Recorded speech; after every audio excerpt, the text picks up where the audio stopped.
Hello guys, good morning সবাইকে। আজকে আমরা যাচ্ছি আমাদের পান বাগানে, কেননা ওখানে আজকে আমাদের মাটি কাটা হচ্ছে জেসিবি মেশিন দিয়ে। চলো পুরো ভিডিও দেখতে থাকো স্কিপ না করে। আমরা যাচ্ছি এই 4 বন্ধু, কাছাকাছি চলে এসেছি। তোমরা যে দেখতে পাচ্ছ সেই দূরে দেখা যাচ্ছে। চলে আসলাম আমাদের বাগানে। এই যে পুরোটা দেখতে পাচ্ছ এটাই আমাদের বাগান, আর এখানে অনেক ছোট ছোট অপরাজিতা গাছের চারা লাগানো আছে। তোমরা কতটা কি দেখতে পাচ্ছ কিনা জানি না, যতটা পেরেছি ততটাই দেখিয়েছি। আর এটা হচ্ছে পান বাগান, তোমাদেরকে আমি ভেতরে গিয়ে দেখাচ্ছি। আর এটা হচ্ছে পান বাগানের ভেতরটা। এখনো কাদের কাদের পান বাগান আছে অবশ্যই কমেন্ট করে জানিও।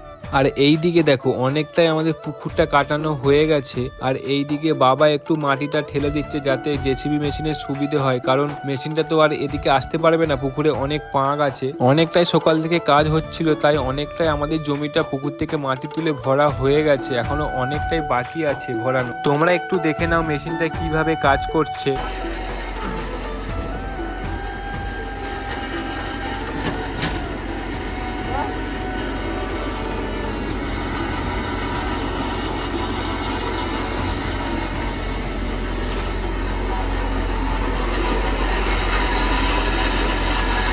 আগের দিন জেসিবি মেশিন পুকুর থেকে মাটি তুলে এই জায়গাটায় জমা করেছে, আর এই ভাইগুলো এখান থেকে সেই পেকাল মাছ গুড়াচ্ছে। তোমাদেরকে দেখাচ্ছি মাছগুলো। ভাইগুলো 2-3টের মতো মাছ পেয়েছে। দেখো গাইস, এতক্ষণ মাছ খোঁজার পর আমরা কোনো মাছ পাইনি, কিন্তু এমন একটা জিনিস পেয়েছি সেটা তোমাদেরকে দেখাচ্ছি। বন্ধুটা আনতে গেছে, ও আনুক সেটাকে। দেখো গাইস জিনিসটা কত বড়, আর এটাকে তোমাদের ওদিকে কি নামে ডাকে অবশ্যই কমেন্ট করে জানিও। এটা তো আমাদের দিকে কুঁচে বলে ডাকে। আমি বন্ধুটাকে বললাম মাটিতে ছেড়ে দিতে, কিন্তু গাইস তোমরা হয়তো ভাবছো এটা সাপ, কিন্তু এটা সাপ না। এই যে তোমরা সামনে দেখতে পাচ্ছ মাটিটা হাইট করা আছে, এই হাইটে গোটা জমিটা ভরানো হবে, কিন্তু এখনো অনেকটাই বাকি আছে।